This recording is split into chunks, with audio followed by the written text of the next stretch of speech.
नमस्कार, तुम्ही पाहत आहात आपलं मलकापूर न्यूज. आपलं मलकापूर न्यूज मध्ये आपलं स्वागत आहे. काल महाराष्ट्रात दोन महत्त्वाच्या गंभीर स्वरूपाच्या गुन्हेगारी स्वरूपाच्या घटना घडल्या आणि महाराष्ट्रामध्ये पोलीस व्यवस्था आणि कायद्याचा कसा बोजवारा उडाला आहे, भय कसं नष्ट झालं आहे कायद्याविषयी आणि कशी अनागोंदी माजलेली आहे ते स्पष्ट झालं. देवेंद्र फडणवीस यांच्याकडे गृह खातं आल्यापासून त्यांचं लक्ष गृह खातं, कायदा सुव्यवस्था, महिला सुरक्षा याच्याकडे नसून पूर्ण राजकारण, तेही विरोधी पक्षाच्या विरोधामध्ये काय कारस्थाना करता येईल आणि त्यासाठी पोलीस यंत्रणेचा कसा वापर करता येईल यातच त्याने संपूर्ण पोलीस खातं अडकवून ठेवल्यामुळे काल आपण दोन घटना पाहिल्या. फलटणमध्ये सरकारी रुग्णालयातल्या एका महिला डॉक्टरनं आत्महत्या केली. तिला आत्महत्या करावी लागली, तिला आत्महत्येस प्रवृत्त केलं आणि ते करणारे गुन्हेगार जे आहे ते पोलीस खात्यातले. दुसरी घटना मुंबईच्या रस्त्यावर घडली. एका मुलीवर, युवतीवर सपासप वार करून तिची हत्या केली.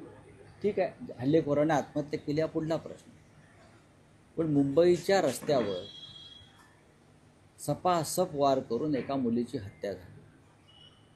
अशा घटना महाराष्ट्राच्या कानाकोपऱ्यामध्ये सातत्यानं घडताना दिसत आहेत. सातत्यानं मधल्या काळामध्ये वसईत घडल्या, मराठवाड्यात घडल्या आणि अत्यंत असंवेदनशील पद्धतीनं गृह खात्याचा कारभार सुरू आहे. गृह खातं काय करत आहे?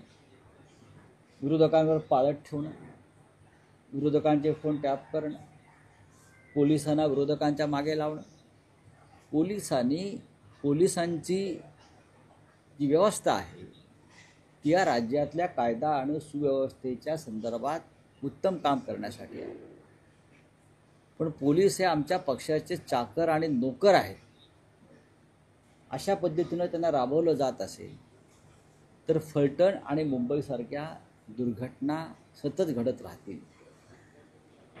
घटना घडल्यावरती चौकशीचे आदेश, निलंबनाचे आदेश, कठोर कारवाईचे आदेश, या आधीच्या गेल्या 3.5-4 वर्षातल्या घटनांचं काय झालं, कुठपर्यंत आपण आला, याविषयी जर तपशील मागितला तर शून्य आहे.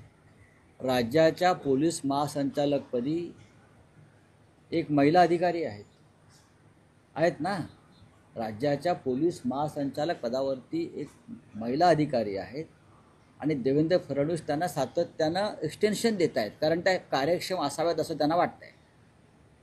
तरीही जर महिला सुरक्षित नसतील आणि महिलांच्या हत्या आणि खून आणि आत्महत्या होत असतील तर मला असं वाटतं की आता भारतीय जनता पक्षातल्या त्या महान सगळ्या महिला नेत्या कुठे गेल्या?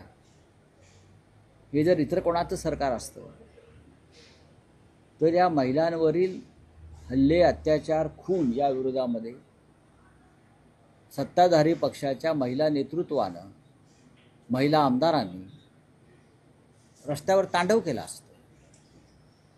मग आता ह्या सगळ्या गप्प काय, कसली वाट पाहत आहेत? अत्यंत चित्र गंभीर आहे या महाराष्ट्राचं. सरकारसारखं काम करत नाही, सरकारची प्रशासनावर पकड नाही, गृह खातं अजगराप्रमाणे निश्चित पडलेलं आहे. अशा पद्धतीत या राज्यातील महिला असतील, तरुण असतील, वृद्ध असतील, त्यांची सुरक्षा वाऱ्यावर आहे.